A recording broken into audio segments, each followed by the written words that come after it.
Hello everyone, this is me Anika Mehjabin.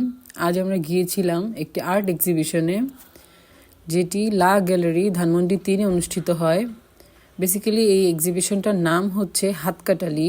হাতকাটালি এটি একটি সুন্দরবনের আঞ্চলিক শব্দ, যার অর্থ হচ্ছে যে যতটুকু জঙ্গল পরিষ্কার করবে ততটুকু তার। এটি মূলত ব্রিটিশদের সময়ে উদ্ভাবন হয়, অর্থাৎ তারা মজদুরদের দিয়ে জংলা পরিষ্কার করাতো এইভাবে যে যে যতটুকু পরিষ্কার করবে ততটুকু তার, কিন্তু পরবর্তীতে তারা তাদের কথা রাখতো না। তবে আর্টিস্ট এখানে সুন্দরবন এলাকার মানুষের জীবন, ধর্ম, বিশ্বাস ইত্যাদি নিয়েও কাজ করেছেন। এই পোড়ামাটির হাতগুলোর মধ্যে তিনি বিভিন্ন শব্দ লিখেছেন, যেগুলোকে জংলি শব্দ বলা হয়।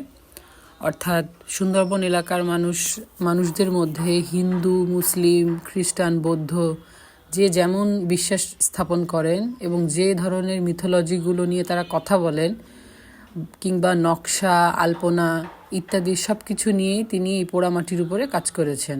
এছাড়াও সুন্দরবনের বিলুপ্ত প্রায় একটি প্রাণী গন্ডার, সেটি নিয়েও তিনি কাজ করেছেন। তিনি এই বিষয়ে কিছু ডাচ রিসার্চ থেকে খুঁজে বের করেছেন যে কি ধরনের গন্ডার একটা সময় এই সুন্দরবনে বিরাজ করত। সেগুলোকে তিনি সিরামিক দ্বারা তৈরি করেছেন, যেগুলো খুবই সুন্দর। এছাড়াও তিনি সুন্দরবন এলাকার বিভিন্ন গাছ কিংবা গাছের শেকড় সংগ্রহ করেছেন, যেগুলোর সৌন্দর্য কিংবা ক্ষয়ে পড়া ওই এলাকার মানুষের জীবনের গল্পকে ব্যাখ্যা করে।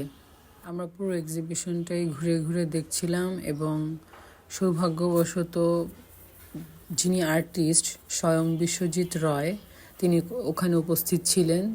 সুতরাং তিনি আমাদেরকে ঘুরিয়ে ঘুরিয়ে দেখাচ্ছিলেন এবং তার আর্ট সম্পর্কে আমাদেরকে ব্যাখ্যা দিচ্ছিলেন, যেটা আমাদের জন্য বুঝতে আরও অনেকটা সহজ হয়ে যায়। যেমন এখানে তিনি বিভিন্ন দেয়ালিকা করেছেন, এগুলো সম্পূর্ণ সিরামিকের উপরে কাজ করা। এগুলো ওই অঞ্চলের মানুষের বিভিন্ন আঁকিবুকি কিংবা কারুকার্য, যা তিনি সুন্দর করে করে সিরামিকের উপর করেছেন। খুবই সুন্দর এবং নান্দনিক লাগছিল সামনে থেকে, সেগুলি আমরা ঘুরে ঘুরে দেখছিলাম। আমরা প্রথমে ভেবেছিলাম এগুলো পোড়ামাটির উপরে কারুকাজ করা, কিন্তু পরবর্তীতে আমরা জানতে পারি যে না, এগুলো হচ্ছে সিরামিকের কাজ।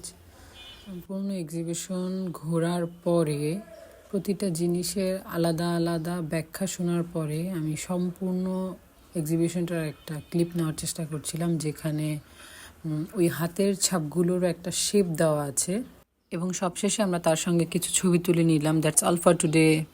আল্লাহ হাফেজ।